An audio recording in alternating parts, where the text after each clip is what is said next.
Kenny here with Gardening Simplified.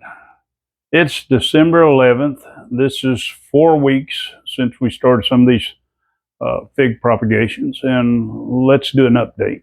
We still have a bunch of fig cuttings going here. I think it's counted, well, figs in. Got some bay laurels and some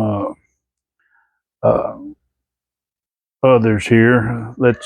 I think I've got 108 figs is what's going on.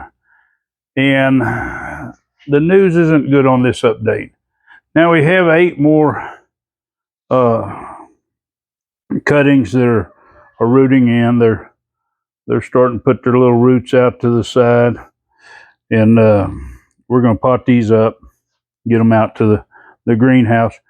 But all these other ones, and we've had, in fact, I wash my hands after I touch this because I don't want to spread it, but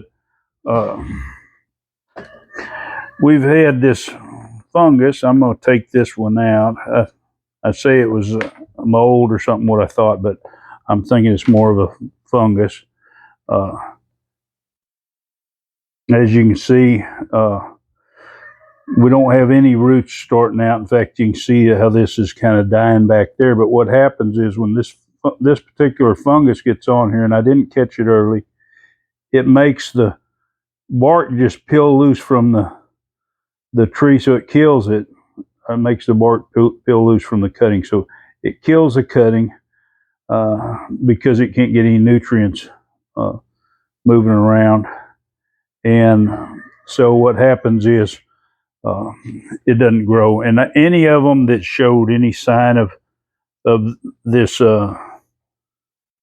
white fungus on here, if I'd have caught them early, now some of the cuttings I had caught early, but I took anything out that looks that way. And what I'm going to do is go ahead and take each one of these out of the container so I can make sure there's no roots growing there. And if there is, I'll just plant them back and try to clean them up best I can. You know, use some antifungus spray, my baking soda and such, and maybe even put some peroxide on there.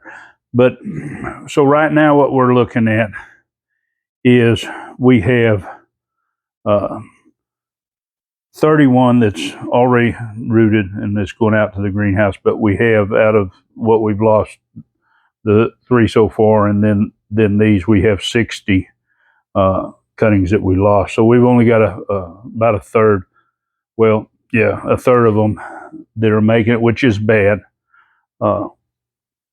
It's really a bad average, and this might be, well, I say it's going to be my fault because I didn't use my normal procedures, cleaning them up, making sure that I got rid of that. And then, like I say, I'm thinking I had something in my Pro Mix that I was using, and because it's sat so long. But regardless of what caused it, this is where we're sitting. This is, like I say, week 4. So if you want to follow along, see how the rest do. I think I've pretty much got most everything out that's going to be affected by this fungus. So I should have a good average with the rest, and hopefully so, and it'll bring up the overall average, because this is really a low turnout, something you shouldn't expect. But anyway, if you want to follow along, just hit that subscribe. If you're not subscribed, get a big thumbs up and enjoy your garden.